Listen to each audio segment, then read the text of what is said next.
Hello, lovelies. Are you sitting comfortably? Oh, I do hope so. Well then, if you're ready, let's begin. Today we're reading The Bamboo Cutter and the Moonchild. Long, long ago, there lived an old bamboo woodcutter. He was very poor and sad also, for no child had heaven sent to cheer his old age. And in his heart there was no hope of rest from work till he died and was laid in the quiet grave. Every morning he went forth into the woods and hills, wherever the bamboo reared its lithe green plumes against the sky. When he had made his choice, he would cut down these feathers of the forest, and splitting them lengthwise or cutting them into joints, would carry the bamboo wood home and make it into various articles for the household. And he and his old wife gained a small livelihood by selling them. One morning, as usual, he had gone out for his work, and having found a nice clump of bamboo, had set to work to cut some of them down. Suddenly, the green grove of bamboos was flooded with a bright, soft light, as if the full moon had risen over the spot. Looking round in astonishment, he saw that the brilliance was streaming from one bamboo. The old man, full of wonder, dropped his axe and went towards the light. On nearer approach, he saw that this soft splendour came from a hollow in the green bamboo stem, and still more wonderful to behold, in the midst of the brilliance stood a tiny human being, only 3 inches in height, and exquisitely beautiful in appearance. "You must be sent to be my child, for I find you here among the bamboos where lies my daily work," said the old man, and, taking the little creature in his hand, he took it home to his wife to bring up. The tiny girl was so exceedingly beautiful and so small that the old woman put her into a basket to safeguard her from the least possibility of being hurt in any way. The old couple were now very happy, for it had been a lifelong regret that they had no children of their own. And with joy they now expended all the love of their old age on the little child who had come to them in so marvellous a manner. From this time on, the old man often found gold in the notches of the bamboos when he hewed them down and cut them up. Not only gold, but precious stones also, so that by degrees he became rich. He built himself a fine house, and was no longer known as the poor bamboo woodcutter, but as a wealthy man. 3 months passed quickly away, and in that time the bamboo child had, wonderful to say, become a full-grown girl. So her foster parents did her hair and dressed her in beautiful kimonos. She was of such wondrous beauty that they placed her behind the screens like a princess, and allowed no one to see her, waiting upon her themselves. It seemed as if she were made of light, for the house was filled with a soft shining, so that even in the dark of night it was like daytime. Her presence seemed to have a benign influence on those there. Whenever the old man felt sad, he had only to look upon his foster daughter, and his sorrow vanished, and he became as happy as when he was a youth. At last the day came for the naming of their new-found child, so the old couple called in a celebrated name-giver, and he gave her the name of Princess Moonlight, because her body gave forth so much soft bright light that she might have been a daughter of the moon god. For 3 days the festival was kept up with song and dance and music. All the friends and relations of the old couple were present, and great was their enjoyment of the festivities held to celebrate the naming of Princess Moonlight. everyone who saw her declared that there never had been seen anyone so lovely. All the beauties throughout the length and breadth of the land would grow pale beside her, so they said. The fame of the princess's loveliness spread far and wide, and many were the suitors who desired to win her hand, or even so much as to see her.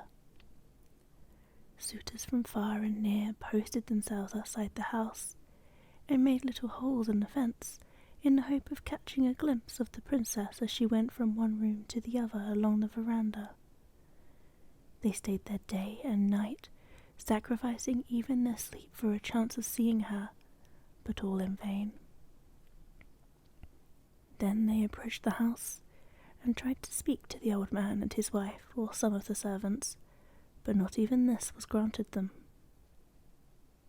Still, in spite of all this disappointment, they stayed on day after day and night after night, and counted it as nothing, so great was their desire to see the princess.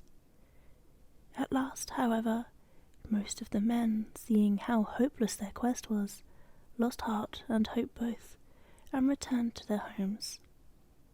All except 5 knights, whose ardour and determination, instead of waning, seemed to wax greater with obstacles.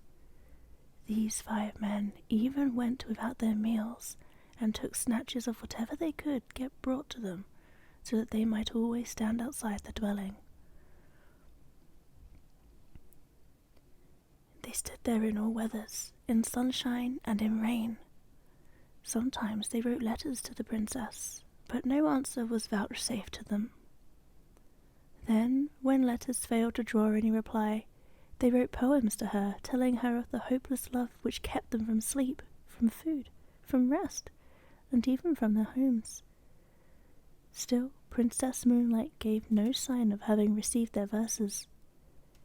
In this hopeless state the winter passed. The snow and frost and the cold winds gradually gave place to the gentle warmth of spring. Then the summer came, and the sun burned white and scorching in the heavens above and on the earth beneath, and still these faithful knights kept watch and waited.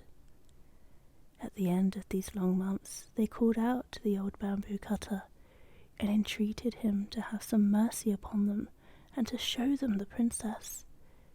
But he answered only that as he was not her real father, he could not insist on her obeying him against her wishes.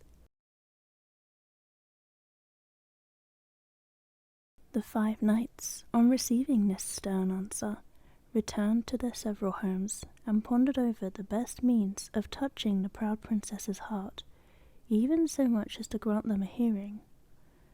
They took their rosaries in hand, and knelt before their household shrines, and burned precious incense, praying to Buddha to give them their heart's desire.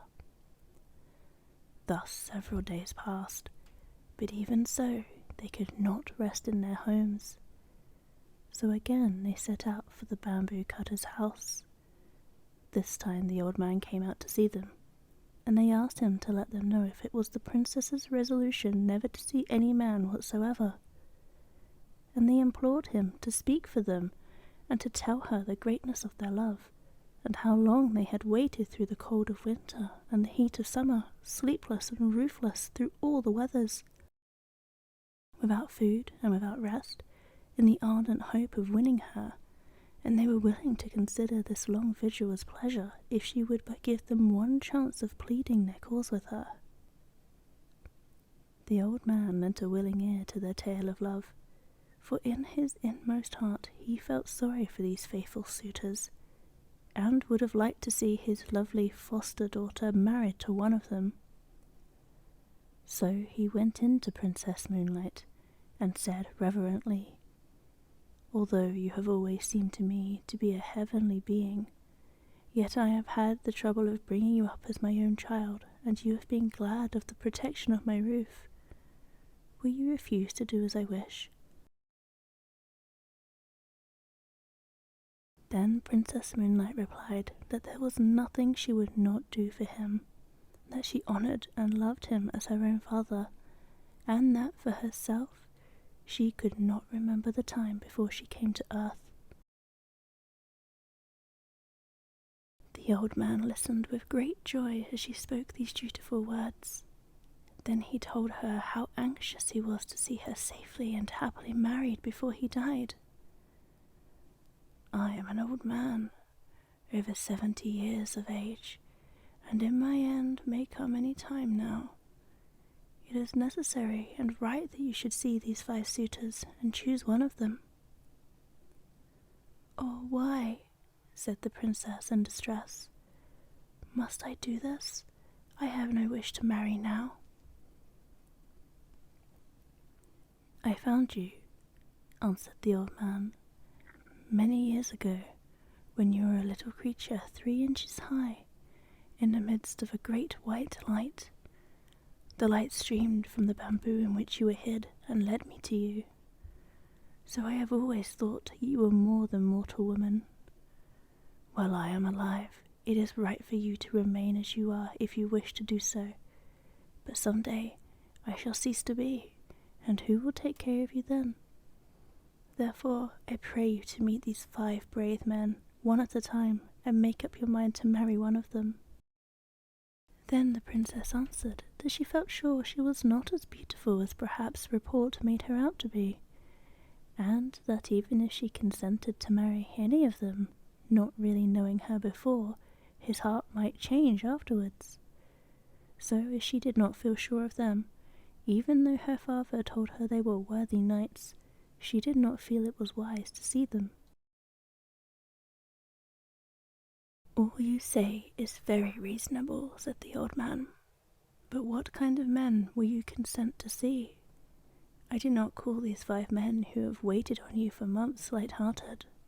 They have stood outside this house through the winter and the summer, often denying themselves food and sleep so that they may win you. What more can you demand?" Then Princess Moonlight said she must make further trial of their love before she would grant their request to interview her. The 5 warriors were to prove their love by each bringing her from distant countries something that she desired to possess. That same evening the suitors arrived and began to play their flutes in turn, and to sing their self-composed songs telling of their great and tireless love. The bamboo cutter went out to them and offered them his sympathy for all they had endured and all the patience they had shown in their desire to win his foster-daughter. Then he gave them her message, that she would consent to marry whoever was successful in bringing her what she wanted. This was to test them. The 5 all accepted the trial, and thought it an excellent plan, for it would prevent jealousy between them. Princess Moonlight then sent word to the first knight that she requested him to bring her the stone bowl which had belonged to Buddha in India. The second knight was asked to go to the mountain of Horai, said to be situated in the Eastern Sea, and bring her a branch of the wonderful tree that grew on its summit. The roots of this tree were silver, the trunk of gold, and the branches bore as fruit white jewels. The third knight was told to go to China and search for the fire rat, and to bring her its skin. The fourth knight was told to search for the dragon that carried on its head the stone radiating 5 colours, and bring the stone to her. The fifth knight was to find the swallow which carried a shell in its stomach, and to bring the shell to her. The old man thought these very hard tasks, and hesitated to carry the messages, but the princess would make no other conditions, so her commands were issued word for word to the 5 men who, when they heard what was required of them, were all disheartened and disgusted at what seemed to be the impossibility of the task given to them, and returned to their own homes in despair. But after a time, when they thought of the princess, the love in their hearts revived for her, and they resolved to make an attempt to get what she desired of them. The first knight sent word to the princess that he was starting out that day on the quest of Buddha's bowl, and he hoped soon to bring it to her. But he had not the courage to go all the way to India, for in those days travelling was very difficult and full of danger. So he went to one of the temples in Kyoto and took a stone bowl from the altar there, paying the priest a large sum of money for it. He then wrapped it in a cloth of gold, and waiting quietly for 3 years, returned and carried it to the old man. Princess Moonlight wondered that the knight should have returned so soon. She took the bowl from its gold wrapping, expecting it to make the room full of light, but it did not shine at all.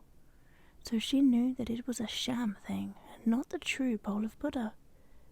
She returned it at once, and refused to see him. The knight threw the bowl away, and returned to his home in despair. He gave up now all hopes of ever winning the princess. The second knight told his parents that he needed change of air for his health, for he was ashamed to tell them that love for the Princess Moonlight was the real cause of his leaving them. He then left his home, at the same time sending word to the princess that he was setting out for Mount Horai in the hope of getting her a branch of the gold and silver tree, which she so much wished to have. He only allowed his servants to accompany him halfway, and then sent them back. He reached the seashore and embarked on a small ship, and after sailing away for 3 days, he landed and employed several carpenters to build him a house contrived in such a way that no one could get access to it. He then shut himself up with 6 skilled jewellers, and endeavoured to make such a gold and silver branch as he thought would satisfy the princess as having come from the wonderful tree growing on Mount Horai. Everyone whom he had asked declared that Mount Horai belonged to the land of fable and not to fact.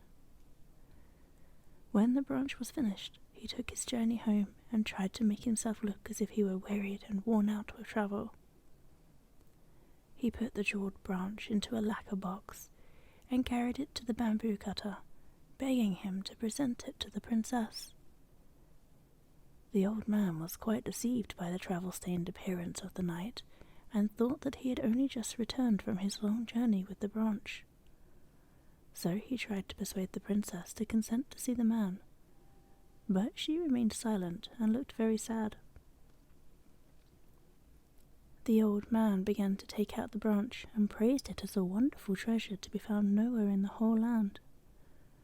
Then he spoke of the knight, how handsome and how brave he was to have undertaken a journey to so remote a place as the Mount of Horai. Princess Moonlight took the branch in her hand and looked at it carefully. She then told her foster parent that she knew it was impossible for the man to have obtained a branch from the gold and silver tree growing on Mount Horai so quickly or so easily, and that she was sorry to say she believed it was artificial. The old man then went out to the expectant knight, who had now approached the house, and asked where he had found the branch. Then the man did not scruple to make up a long story. 2 years ago I took a ship and started in search of Mount Horai. After going before the wind for some time, I reached the far eastern sea. Then a great storm arose, and I was tossed about for many days, losing all count of the points of the compass, and finally we were blown ashore on an unknown island. Here I found the place inhabited by demons, who at one time threatened to kill and eat me. However, I managed to make friends with these horrible creatures, and they helped me and my sailors to repair the boat, and I set sail again. Our food gave out, and we suffered much from sickness on board. At last, on the 500th day from the day of starting, I saw afar off on the horizon what looked like the peak of a mountain. On nearer approach, this proved to be an island, in the centre of which rose a high mountain. I landed, and after wandering about for 2 or 3 days, I saw a shining being coming towards me on the beach, holding in its hands a golden bowl.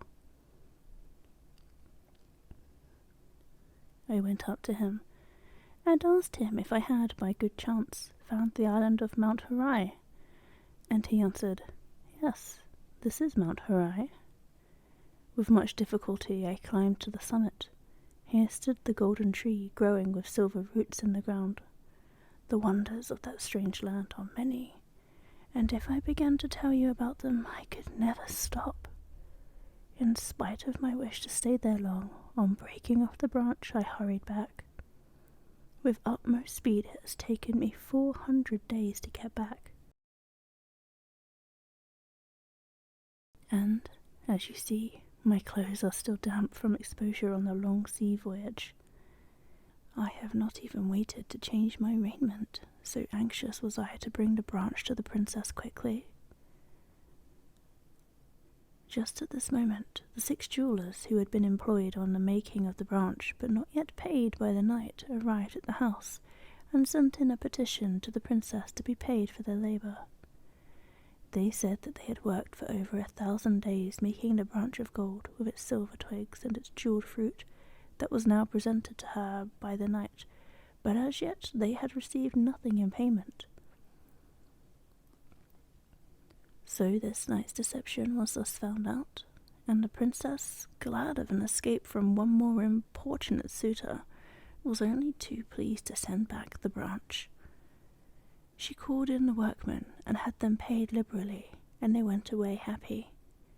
But on the way home they were overtaken by the disappointed man, who beat them till they were nearly dead for letting out the secret, and they barely escaped with their lives. The knight then returned home, raging in his heart, and in despair of ever winning the princess gave up society and retired to a solitary life among the mountains. Now, the third knight had a friend in China, so he wrote to him to get the skin of the fire rat. The virtue of any part of this animal was that no fire could harm it. He promised his friend any amount of money he liked to ask if only he could get him the desired article. As soon as the news came that the ship on which his friend had sailed home had come into port, he rode 7 days on horseback to meet him. He landed his friend a large sum of money and received the fire rat's skin. When he reached home, he put it carefully in a box and sent it in to the princess while he waited outside for her answer. The bamboo cutter took the box from the knight and, as usual, carried it to her and tried to coax her to see the knight at once. But Princess Moonlight refused, saying that she must first put the skin to test by putting it into the fire. If it were the real thing, it would not burn. So she took off the crepe wrapper and opened the box, then threw the skin into the fire. The skin crackled and burnt up at once, and the princess knew that this man also had not fulfilled his word. So the third night failed also. Now the fourth night was no more enterprising than the rest. Instead of starting out on the quest of the dragon bearing on its head the 5-colour radiating jewel, he called all of his servants together and gave them the order to seek for it far and wide in Japan and China. And he strictly forbade any of them to return till they had found it. His numerous retainers and servants started out in different directions, with no intention, however, of obeying what they considered an impossible order. They simply took a holiday, went to pleasant country places together, and grumbled at their master's unreasonableness. The knight, meanwhile, thinking that his retainers could not fail to find a jewel, repaired to his house and fitted it up beautifully for the reception of the princess he felt so sure of winning her. 1 year passed away in weary waiting, and still his men did not return with the dragon jewel. The knight became desperate. He could wait no longer. So, taking with him only 2 men he hired a ship and commanded the captain to go in search of the dragon. The captain and the sailors refused to undertake what they said was an absurd search, but the knight compelled them at last to put out to sea. When they had been but a few days out, they encountered a great storm, which lasted so long that, by the time its fury abated, the knight had determined to give up the hunt of the dragon. They were at last blown on shore, for navigation was primitive in those days. Worn out with his travels and anxiety, the fourth suitor gave himself up to rest. He had caught a very heavy cold and had to go to bed with a swollen face. The governor of the place, hearing of his plight, sent messengers with a letter inviting him to his house. While he was there thinking over all his troubles, his love for the princess turned to anger, and he blamed her for all the hardships he had undergone. He thought that it was quite probable she had wished to kill him so that she might be rid of him, and in order to carry out her wish had sent him upon this impossible quest. At this point, all the servants he had sent out to find the jewel came to see him, and were surprised to find praise instead of displeasure awaiting them. Their master told them he was heartily sick of adventure, and said that he never intended to go near the princess's house again in the future. Like all the rest, the fifth knight failed in his quest. He could not find the swallow's shell. By this time, the fame of the Princess Moonlight's beauty had reached the ears of the emperor, and he sent one of the court ladies to see if she were really as lovely as reports said. If so, he would summon her to the palace and make her one of the ladies in waiting. When the court lady arrived, in spite of her father's entreaties, Princess Moonlight refused to see her. The imperial messenger insisted, saying it was the emperor's order. Then Princess Moonlight told the old man that if she was forced to go to the palace in obedience to the emperor's order, she would vanish from the earth. When the emperor was told of her persistence in refusing to obey his summons, and that if pressed to obey she would disappear altogether from sight, he determined to go and see her. So he planned to go on a hunting excursion in the neighborhood of the bamboo cutter's house, and see the princess himself.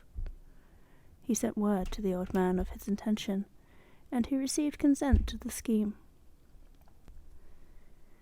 The next day the emperor set out with his retinue, which he soon managed to outride. He found the bamboo cutter's house and dismounted.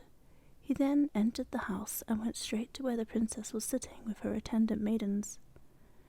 Never had he seen anyone so wonderfully beautiful, and he could not but look at her, for she was more lovely than any human being as she shone in her own soft radiance. When Princess Moonlight became aware that a stranger was looking at her, she tried to escape from the room, but the emperor caught her and begged her to listen to what he had to say. Her only answer was to hide her face in her sleeves. The emperor fell deeply in love with her, and begged her to come to the court where he would give her a position of honor and everything she could wish for. He was about to send for one of the imperial palanquins to take her back with him at once, saying that her grace and beauty should adorn a court and not be hidden in a bamboo cutter's cottage. But the princess stopped him. She said that if she were forced to go to the palace, she would turn at once into a shadow, and even as she spoke, she began to lose her form. Her figure faded from his sight while he looked. The emperor then promised to leave her free if only she would resume her former shape, which she did. It was now time for him to return, for his retinue would be wondering what had happened to their royal master when they missed him for so long. So he bade her goodbye, and left the house with a sad heart. Princess Moonlight was for him the most beautiful woman in the world. All others were dark beside her, and he thought of her night and day. His Majesty now spent much of his time in writing poems, telling her of his love and devotion, and sent them to her, and though she refused to see him again, she answered with many verses of her own composing, which told him gently and kindly that she could never marry anyone on this earth. These little songs always gave him pleasure. At this time, her foster parents noticed that night after night the princess would sit on her balcony and gaze for hours at the moon, in a spirit of the deepest dejection, always ending in a burst of tears. One night the old man found her thus weeping, as if her heart were broken, and he besought her to tell him the reason of her sorrow. With many tears, she told him that he had guessed rightly when he supposed her not to belong of this world, that she had in truth come from the moon, and that her time on earth would soon be over.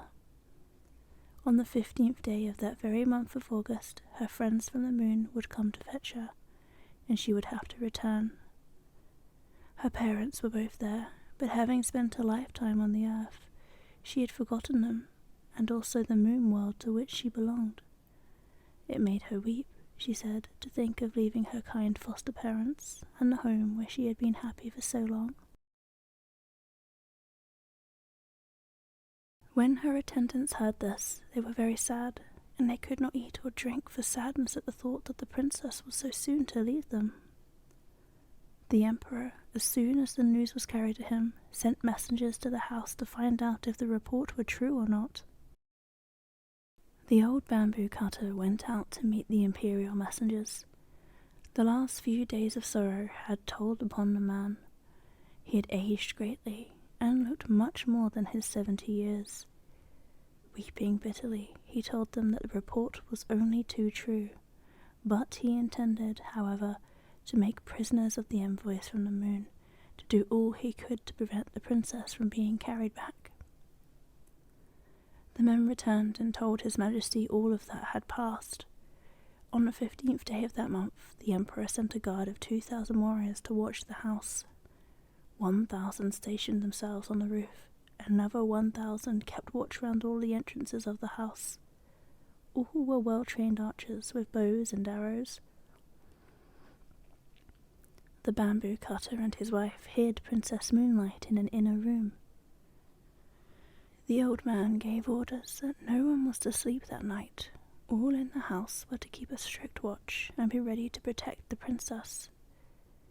With these precautions, and the help of the emperor's men-at-arms, he hoped to withstand the moon messengers. But the princess told him that all these measures to keep her would be useless, and that when her people came for her, nothing whatever could prevent them from carrying out their purpose. Even the emperor's men would be powerless.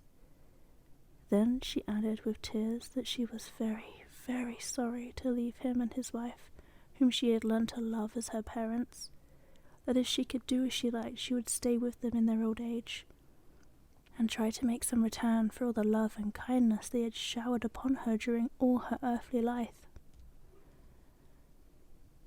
The night wore on. The yellow harvest moon rose high in the heavens, flooding the world asleep with her golden light. Silence reigned over the pine and the bamboo forest, and the roof where the 1,000 men-at-arms waited. Then the night grew grey towards the dawn, and all hoped that the danger was over, that Princess Moonlight would not have to leave them after all. Then suddenly the watchers saw a cloud form round the moon, and while they looked, this cloud began to roll earthwards. Nearer and nearer it came, and every one saw with dismay that its course lay towards the house. In a short time the sky was entirely obscured, till at last the cloud lay over the dwelling only 10 feet off the ground. In the midst of the cloud there stood a flying chariot, and in the chariot a band of luminous beings. One amongst them, who looked like a king and appeared to be the chief, stepped out of the chariot, and, poised in air, called to the old man to come out. "The time has come," he said, "for Princess Moonlight to return to the moon from whence she came. She committed a grave fault, and as a punishment was sent to live down here for a time. We know what good care you have taken of the princess, and we have rewarded you for this, and sent you wealth and prosperity. We put the gold in the bamboos for you to find. I have brought up this princess for 20 years, and never once has she done a wrong thing. Therefore the lady you are seeking cannot be this one," said the old man. "I pray you to look elsewhere." Then the messenger called aloud, saying, "Princess Moonlight, come out from this lowly dwelling. Rest not here another moment." At these words the screens of the princess's room slid open of their own accord, revealing the princess shining in her own radiance, bright and wonderful and full of beauty. The messenger led her forth and placed her in the chariot. She looked back and saw with pity the deep sorrow of the old man. She spoke to him many comforting words, and told him that it was not her will to leave him, and that he must always think of her when looking at the moon. The bamboo cutter implored to be allowed to accompany her, but this was not allowed. The princess took off her embroidered outer garment and gave it to him as a keepsake. One of the moon beings in the chariot held a wonderful coat of wings. Another had a phial full of the elixir of life, which was given to the princess to drink. She swallowed a little, and was about to give the rest to the old man, but she was prevented from doing so. The robe of wings was about to be put upon her shoulders, but she said, "Wait a little. I must not forget my good friend the Emperor. I must write him once more to say goodbye while still in this human form." In spite of the impatience of the messengers and charioteers, she kept them waiting while she wrote. She placed the phial of the elixir of life with a letter, and, giving them to the old man, she asked him to deliver them to the Emperor. Then the chariot began to roll heavenwards towards the moon, and, as they all gazed with tearful eyes at the receding princess, the dawn broke, and in the rosy light of day the moon chariot and all in it were lost amongst the fleecy clouds that were now wafted across the sky on the wings of the morning wind. Princess Moonlight's letter was carried to the palace. His Majesty was afraid to touch the elixir of life, so he sent it with the letter to the top of the most sacred mountain in the land, Mount Fuji, and there the royal emissaries burnt it on the summit at sunrise. So, to this day, people say there is smoke to be seen risen from the top of Mount Fuji to the clouds.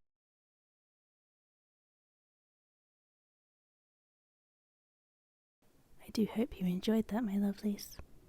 Thank you for listening. Goodbye.